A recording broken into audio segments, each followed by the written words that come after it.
All right, so in the last video we saw how to graph a positive externality. Now we're going to think about graphing a negative externality. So a negative externality occurs when the consumption or production of a good adversely affects bystanders. So there are people that are out there that can't really do anything about it despite the fact that it hurts them. So for example, imagine there's a factory in Atlanta that's polluting rivers. Okay, it's making the Chattahoochee River polluted, so you can't eat the fish from it. That would be a good example of a negative externality.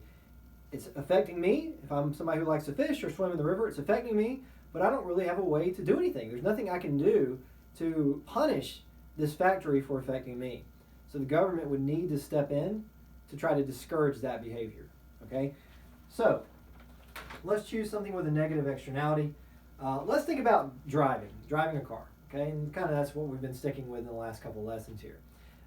You could tax cars. That might be one way to discourage driving. But probably the best way to discourage driving would be to tax gas. And that's what we're going to be seeing in this example. If you tax the purchase or production of a car, that doesn't necessarily tax driving, right? I might buy a car and not drive it very often, and somebody else might buy a car and drive it a lot. So simply the act of buying a car doesn't necessarily mean people are driving. But if you tax gas, you're more directly discouraging people from driving their vehicle. Okay? So let's think about the market for gasoline.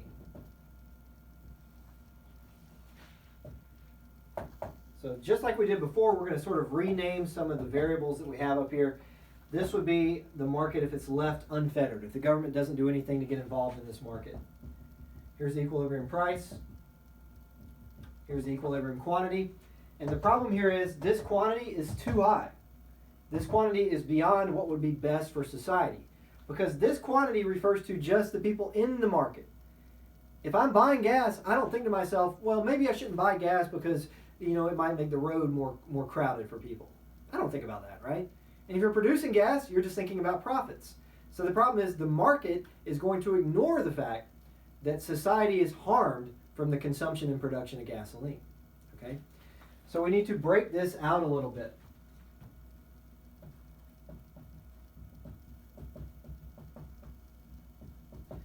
In the case of positive externalities, there was a marginal external benefit to consider, right? When people buy bikes, it helps other people. In this case, there's a marginal external cost.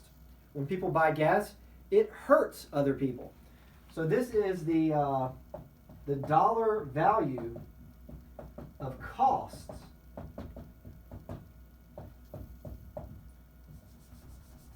that bystanders face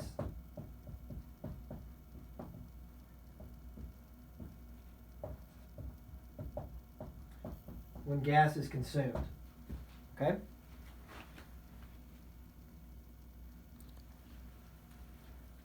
And so that's going to be something we need to add to this graph, right? The supply and demand up here only represents the people in the market. The bystanders are not graphed yet. So we might think about societal's cost. So what we might figure out is that every time a gallon of gas is sold, it hurts society by 50 cents. That would be our marginal external cost, our MEC. All right? So every time a unit here is transacted, people that are outside of the market are harmed by 50 cents. Okay, you think about it this way. What if maybe I'm some environmentalist, right? I don't have a car, I never drive, I walk or I bike to work every single day. I'm not in this market. But nonetheless, every time somebody consumes a unit of gas in this market, it still affects me. This 50 cents captures the pain that everyone, all of the bystanders out there experience from the consumption and production of gasoline. So on average, we might say every time a gallon is consumed, society as a whole gets 50 cents of cost that the market is not thinking about. Okay? So that's the marginal external cost. That's not the only cost in the market.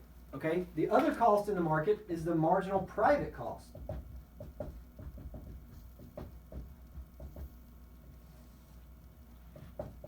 And this is the dollar value of cost to producers for each unit produced.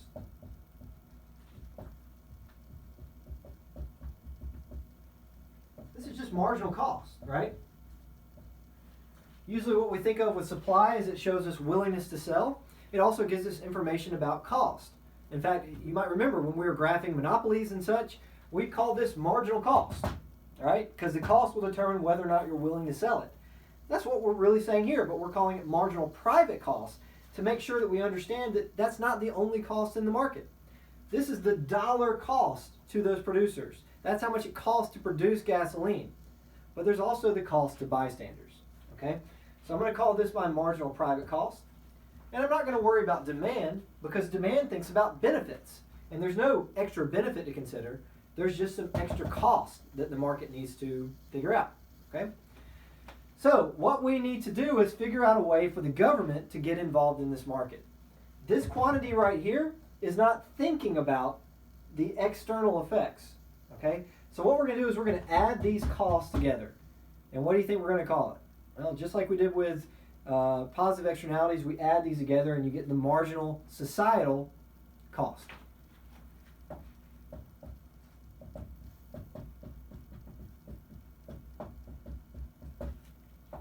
So that marginal societal cost is the dollar value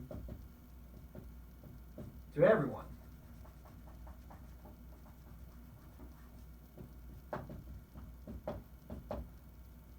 It's the dollar value of cost to everyone for each unit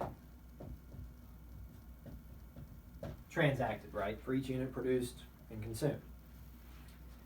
So the way we figure out the marginal societal costs is we add the costs together. Okay, we're going to sum them up vertically. All right, here's your marginal private cost. Here's your marginal external cost. We're going to add them together.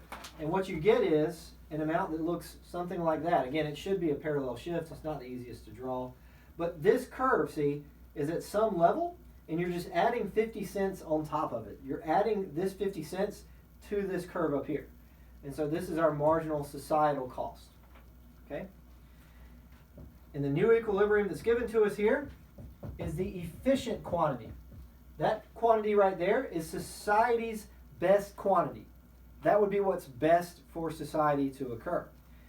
If we operate here at this amount, you're producing some goods in here where the costs are greater than the benefits, right? The benefit of these goods right here is shown by the demand curve. And the cost is shown up here by this blue curve, right? Here's our cost, here's our benefit. So if these units right here get transacted, the costs are greater than the benefits. That's no good, okay? So this quantity efficient right here represents the best case scenario. So that is our efficient or best case quantity. So what should the government do if it wants to improve the way this market operates? All right, let's not forget it. If the government does nothing, the blue stuff doesn't exist. If the government does nothing, the market's going to operate here. So the government has to get involved. So the question is, what can the government do?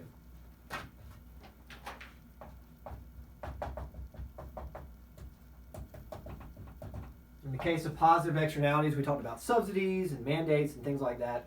What do you think they could do here? What do you think the best answer probably is? What's a good way to reduce quantity in a market? If you're the government, taxing it, right? So you tax the good. You tax the producers or you tax the consumers. We learned way back in like chapter 4 or something that it doesn't matter who you tax, right?